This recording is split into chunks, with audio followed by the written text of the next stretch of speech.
ಸ್ನೇಹಿತರೆ, ಈ ಕತೆ ಕೊಹಿನೂರ್ನದ್ದು. ಕೊಹಿನೂರ್ ಪ್ರಪಂಚದಲ್ಲಿ ದೊಡ್ಡ ಮತ್ತು ಪ್ರಸಿದ್ಧ ವಜ್ರ. ಇದರ ಬೆಲೆ ಇವತ್ತಿಗೂ ಅಂದಾಜಿಸಲು ಸಾಧ್ಯವಿಲ್ಲ. ಯಾಕಂದರೆ ಇಲ್ಲಿಯವರೆಗೂ ಈ ವಜ್ರವನ್ನು ಯಾರಿಗೂ ಮಾರಲಾಗಿಲ್ಲ ಮತ್ತು ಈ ವಜ್ರವನ್ನು ಖರೀದಿಸಲು ಯಾರೂ ಕೂಡ ಪ್ರಯತ್ನಿಸಲಿಲ್ಲ. ಇಲ್ಲಿಯವರೆಗೂ ಕೊಹಿನೂರನ್ನು ಗೆಲ್ಲಲಾಗಿದೆ, ಖರೀದಿಸಿಕೊಳ್ಳಲಾಗಿದೆ ಅಥವಾ ಗಿಫ್ಟ್ ರೂಪದಲ್ಲಿ ಪಡೆದುಕೊಳ್ಳಲಾಗಿದೆ. ಹಾಯ್ ಫ್ರೆಂಡ್ಸ್, ನನ್ನ ಹೆಸರು ಅರುಣ್. ನಿಮ್ಮೆಲ್ಲರಿಗೂ ಅರುಣ್ ಅಕಾಡೆಮಿ ಚಾನಲ್ಗೆ ಸ್ವಾಗತ.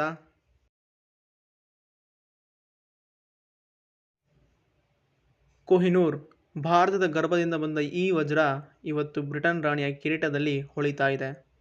ಈ ವಜ್ರದ ಸಂಪೂರ್ಣ ಇತಿಹಾಸವನ್ನು ಇವತ್ತು ತಿಳಿಯೋಣ.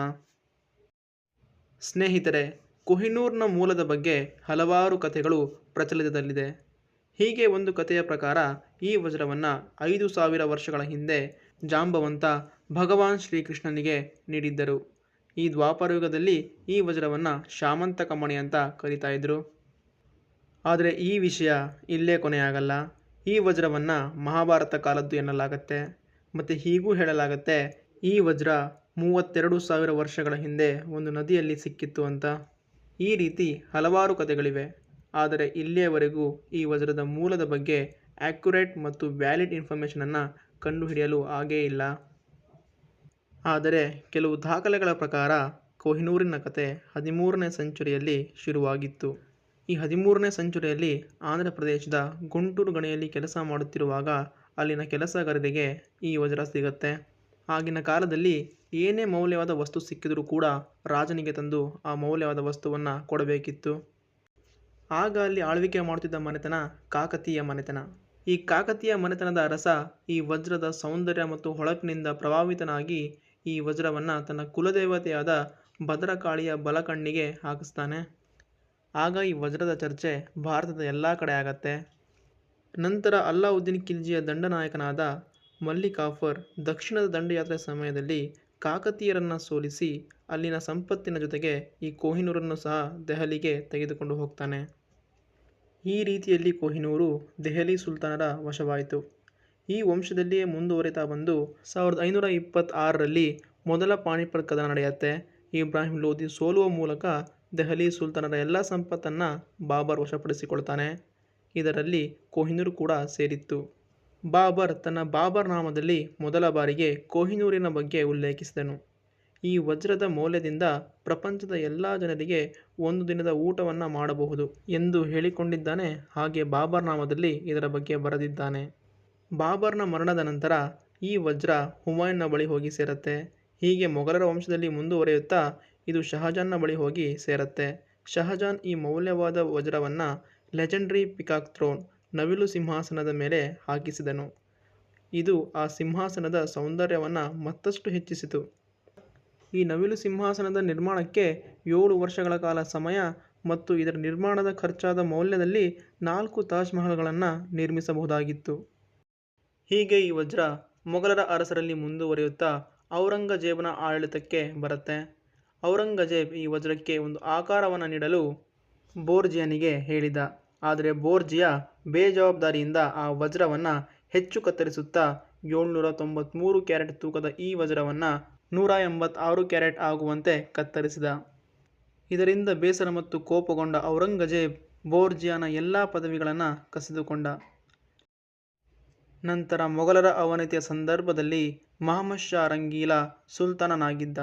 ಆಗ ಇರಾನ್ನ ನಾದಿರ್ ಶಾ 1739ರಲ್ಲಿ ದೆಹಲಿಯ ಮೇಲೆ ದಾಳಿ ಮಾಡಿದ. ನಾದಿರ್ ಶಾ ಭಾರತದಲ್ಲಿ ಸಾವಿರಾರು ಜನರನ್ನು ಕೊಲೆ ಮಾಡಿದ ಮತ್ತು ಹಲವಾರು ಸಂಪತ್ತಿನ ಜೊತೆಗೆ ನವಿಲು ಸಿಂಹಾಸನ ಹಾಗೂ ಕೊಹಿನೂರನ್ನು ಕೂಡ ವಶಪಡಿಸಿಕೊಂಡ. ಈ ವಜ್ರದ ಸೌಂದರ್ಯಕ್ಕೆ ಮೋಹಿತನಾದ ನಾದಿರ್ ಶಾ ಈ ವಜ್ರಕ್ಕೆ ಕೊಹಿನೂರ್ ಎಂಬ ಹೆಸರನ್ನು ನೀಡಿದ.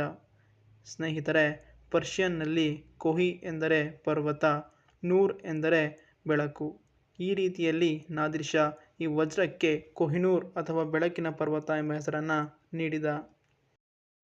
ಹಾಗೆ ನಾದಿರ್ ಶಾ ಈ ವಜ್ರದ ಮೌಲ್ಯದ ಬಗ್ಗೆ ಹೇಳುವಾಗ ಹೀಗೆ ಹೇಳ್ತಾನೆ: ಒಬ್ಬ ಸದೃಢ ವ್ಯಕ್ತಿ 4 ದಿಕ್ಕಿಗೂ ಕಲ್ಲನ್ನು ಎಸೆದು ಮತ್ತು ಆಕಾಶದ ಮೇಲೆ ಕಲ್ಲನ್ನು ಎಸೆದರೂ ಕೂಡ ಆ ಸಂಪೂರ್ಣ ಜಾಗವನ್ನು ಚಿನ್ನದಿಂದ ತುಂಬಿದರೂ ಸಹ ಕೊಹಿನೂರ್ನ ಮೌಲ್ಯಕ್ಕೆ ಸಮವಾಗಲಾರದು ಅಂತ ಹೇಳ್ತಾನೆ.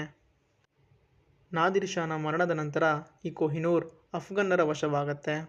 ಆದರೆ ಅಫ್ಘನ್ನಿನ ಅರಸರಲ್ಲಿ ಆಡಳಿತದ ಸಾಮರ್ಥ್ಯ ಇರೋದಿಲ್ಲ. ಹಾಗಾಗಿ ಅಫ್ಘನ್ನರು ಈ ವಜ್ರವನ್ನು ಪಂಜಾಬ್ನ ಅರಸನಾದ ರಣಜಿತ್ ಸಿಂಗನಿಗೆ ಉಡುಗೊರೆಯಾಗಿ ನೀಡ್ತಾರೆ. ಈ ವಜ್ರ ರಣಜಿತ್ ಸಿಂಗನ ಜೊತೆ 20 ವರ್ಷಗಳ ಕಾಲ ಜೊತೆ ಇತ್ತು. ರಣಜಿತ್ ಸಿಂಗನ ನಂತರ 8 ವರ್ಷಗಳಲ್ಲಿ 4 ಜನ ಅರಸರು ಆಳ್ವಿಕೆಯನ್ನು ಮಾಡ್ತಾರೆ. ಹಾಗೆ ಮುಂದುವರಿಯುತ್ತಾ ಪಂಜಾಬಿನ ಕೊನೆಯ ಅರಸನಾದ ದುಲೀಪ್ ಸಿಂಗನಿಗೆ ಈ ವಜ್ರ ಸೇರತ್ತೆ. ಅಷ್ಟರ ವೇಳೆಯಲ್ಲಿ ಬ್ರಿಟಿಷರು ಉತ್ತರ ಭಾರತವನ್ನು ವಶಪಡಿಸಿಕೊಂಡರು. ಅವರ ಮುಂದಿನ ದಾಳಿ ಪಂಜಾಬ್ನ ಮೇಲಾಗಿತ್ತು. ಬ್ರಿಟಿಷರು ದುಲೀಪ್ ಸಿಂಗನ ತಾಯಿಯನ್ನು ಸೆರೆ ಹಿಡಿದರು. ಆಗ ಬೇರೆ ದಾರಿ ಇಲ್ಲದೆ ದುಲೀಪ್ ಸಿಂಗ್ ಬ್ರಿಟಿಷರೊಂದಿಗೆ ಲಾಹೋರ್ ಒಪ್ಪಂದ ಮಾಡಿಕೊಂಡ. ಈ ಒಪ್ಪಂದದ ಪ್ರಕಾರ ದುಲೀಪ್ ಸಿಂಗ್ ಬ್ರಿಟಿಷರಿಗೆ ಕೊಹಿನೂರನ್ನು ನೀಡಬೇಕಾಯಿತು. ಬ್ರಿಟಿಷರು ಈ ಕೊಹಿನೂರನ್ನು ಒಂದು ಹಡಗಿನ ಮೂಲಕ ಇಂಗ್ಲೆಂಡ್ಗೆ ಸಾಗಿಸಿದರು. ಈ ರೀತಿ ಭಾರತದ ವಜ್ರ ಇಂಗ್ಲೆಂಡ್ನ ಕೈವಶವಾಯಿತು. ಆದರೆ ಬ್ರಿಟಿಷ್ ರಾಣಿಯರಿಗೆ ಈ ಕೊಹಿನೂರ್ನ ಆಕಾರ ಇಷ್ಟ ಆಗಲಿಲ್ಲ. ಆಗ ಇದನ್ನು ಮತ್ತೆ ಕತ್ತರಿಸಿ ಆಕಾರವನ್ನು ನೀಡಲಾಯಿತು. ಆಗ ಈ ಕೊಹಿನೂರ್ನ ತೂಕ 105.6 ಕ್ಯಾರೆಟ್. ಎಷ್ಟೆಲ್ಲ ಕತ್ತರಿಸಿದರೂ ಕೊಹಿನೂರ್ ತನ್ನ ಹೊಳಪನ್ನು ಬಿಟ್ಟು ಕೊಡಲೇ ಇಲ್ಲ. ಈಗ ಈ ಕೊಹಿನೂರ್ ವಜ್ರವನ್ನು ಬೇರೆ ವಜ್ರಗಳ ಜೊತೆ ಟೌನ್ ಆಫ್ ಲಂಡನ್ನ ಜ್ಯುವೆಲ್ ಹೌಸ್ನಲ್ಲಿ ನೋಡಬಹುದಾಗಿದೆ.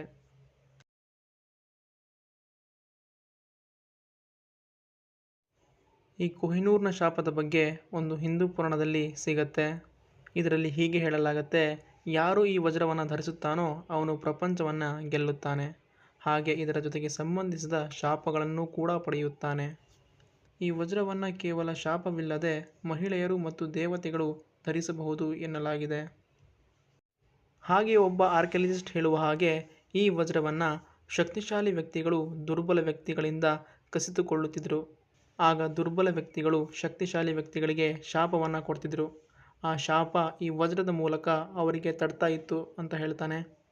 ಹೀಗೆ ನಾವು ನೋಡೋದಾದರೆ ಈ ವಜ್ರ ಯಾವ ಅರಸನ ಬಳಿ ಹೋಗುತ್ತೋ ಆ ಅರಸನ ಮನೆತನಗಳು ನಾಶವಾಗಿವೆ. ಉದಾಹರಣೆಗೆ ಔರಂಗಜೇಬ್. ಯಾವಾಗ ಈ ಕೊಹಿನೂರ್ ಔರಂಗಜೇಬನ ಬಳಿ ಹೋಗುತ್ತೋ ಆಗ ಔರಂಗಜೇಬನ ಅವನತಿ ಆಗತ್ತೆ. ನಂತರ ಮೊಘಲರ ಅವನತಿ ಕೂಡ ಆಗತ್ತೆ. ಮೊಘಲರ ನಂತರ ಈ ವಜ್ರ ಇರಾನಿನ ನಾದಿರ್ ಶಾನ ಬಳಿ ಹೋಗುತ್ತೆ. ಆಗ ನಾದಿರ್ ಶಾನ ಅವನತಿ ಕೂಡ ಆಗತ್ತೆ. ಇವೆಲ್ಲ ಮಾತುಗಳು ಬರೀ ಊಹೆಯಾಗಿವೆ. ಸಾಮ್ರಾಜ್ಯಗಳು ಹುಟ್ಟಿಕೊಳ್ತವೆ, ನಾಶವಾಗ್ತವೆ. ಇದೇ ಇತಿಹಾಸದ ರೀತಿಯಾಗಿದೆ. ಇವೆಲ್ಲವನ್ನು ನಾವು ಕೊಹಿನೂರ್ನ ಶಾಪ ಎನ್ನಲಾಗುವುದಿಲ್ಲ. ಆದರೆ ಈ ವಜ್ರಕ್ಕೆ ಸಂಬಂಧಿಸಿದ ಶಾಪದ ಕಥೆಗಳು ಎಷ್ಟು ಶಕ್ತಿಶಾಲಿಯಾಗಿತ್ತು ಎಂದರೆ ಇದನ್ನು ಬ್ರಿಟಿಷ್ ಫ್ಯಾಮಿಲಿಯಲ್ಲಿ ಕೇವಲ ಮಹಿಳೆಯರೇ ಧರಿಸ್ತಾ ಇದ್ರು. ಸ್ನೇಹಿತರೆ, ಕೊಹಿನೂರ್ನ ಮೂಲದ ಬಗ್ಗೆ ಸರಿಯಾದ ಮಾಹಿತಿ ಇಲ್ಲದೇ ಇರೋ ಕಾರಣದಿಂದಾಗಿ ಯಾವ ದೇಶಕ್ಕೆ ಸೇರಿದ್ದು ಎನ್ನುವುದು ಹೇಳಲು ತುಂಬ ಕಷ್ಟವಾಗಿದೆ. ಈ ವಜ್ರಕ್ಕಾಗಿ ಇರಾನ್, ಅಫ್ಘಾನಿಸ್ತಾನ್, ಪಾಕಿಸ್ತಾನ್ ಮತ್ತು ಇಂಡಿಯಾಗಳ ನಡುವೆ ವಿವಾದಗಳು ತುಂಬ ಉಂಟಾಗಿವೆ. ಆದರೆ ಈ ವಜ್ರದ ಮೂಲದ ಬಗ್ಗೆ ಆ್ಯಕ್ಯುರೇಟ್ ಮಾಹಿತಿ ಇಲ್ಲದೇ ಇರೋ ಕಾರಣದಿಂದಾಗಿ ಇನ್ನು ಮುಂದೆ ಈ ವಜ್ರ ಇಂಗ್ಲೆಂಡಿನ ಜ್ಯುವೆಲ್ ಹೌಸ್ನಲ್ಲಿಯೇ ಇರುತ್ತೆ. ಇದು ಈ ಕೊಹಿನೂರ್ನ ಕಥೆಯಾಗಿದೆ. ಮುಂದಿನ ವಿಡಿಯೋದಲ್ಲಿ ಮತ್ತೊಂದು ಕಥೆಯ ಮೂಲಕ ಸಿಗೋಣ. ಅಲ್ಲಿಯವರೆಗೂ ಕಾಯ್ತಾ ಇರಿ. ಹಾಗೆ ನಮ್ಮ ಚಾನಲ್ನ ಸಬ್ಸ್ಕ್ರೈಬ್ ಮಾಡ್ಕೊಳ್ಳಿ.